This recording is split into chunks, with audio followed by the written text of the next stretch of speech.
Your plan for retirement better have a strategy for how you're going to handle taxes while you are in retirement, because it is likely to be one of your biggest expenses in retirement and you don't want that tax train to run away from you.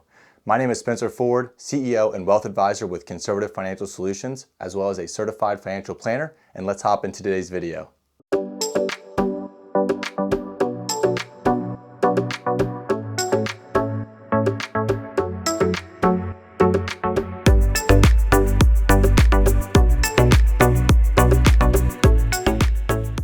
We're talking about taxes again today, which is a common theme or a common topic of this channel because we believe it is simply that important. You need to have a plan for how you're going to handle taxes in retirement. The average American will pay $525,037 in taxes over their lifetime. If you're married, double that. That's $1,050,074. Just saying that sounds ridiculous. And if you're sitting down watching a video right now on how you can help minimize your taxes, well, you probably have more than the average saved than maybe some of your other peers or colleagues that you have for retirement. And that's why you're worried about taxes. And if you don't have a plan for how you're going to minimize it, you could be on the hook for paying more than that average, which you certainly don't want to be.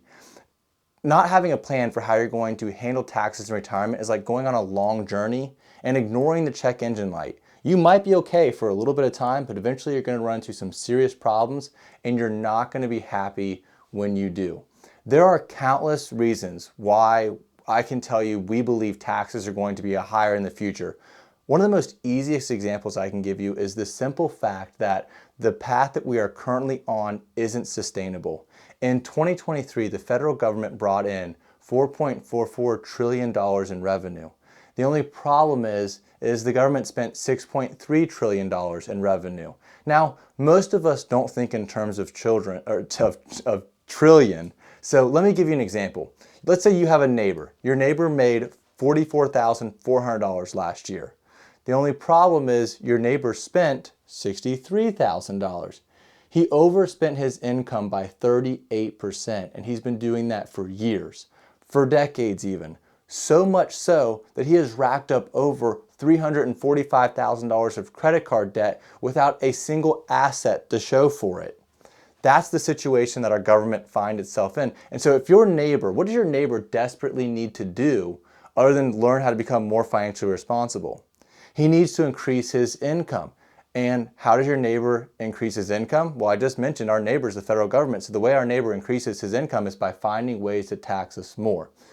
The simple truth of the matter is we have record high spending, record high expenses, a record high national debt, and historically low tax brackets if you look over the course of our nation's history. Despite how it may feel, we're in historically low tax brackets. So one of these things is not like the other. So let me ask you this question. What do you think is more likely to happen? The government gets spending under control, or they start finding out ways to tax us more? My money is on option number 2. They're going to start finding ways to tax us more, and we've already started to see this happen. We saw this happen when legislation was passed, the Secure Act in 2019, again in 2022, and in 2026, we're going to revert back to the old tax laws that we had in 2017. That's already baked into the cake. Congress doesn't have to agree on anything. They don't have to pass new legislation.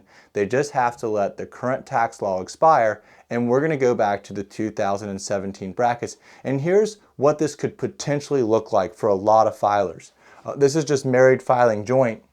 A lot of people might find themselves going from the 12% bracket to the 15% bracket, from the 22 to the 25, from the 24 to the 28. Some unfortunate families will actually have the luxury of jumping 2 tax brackets.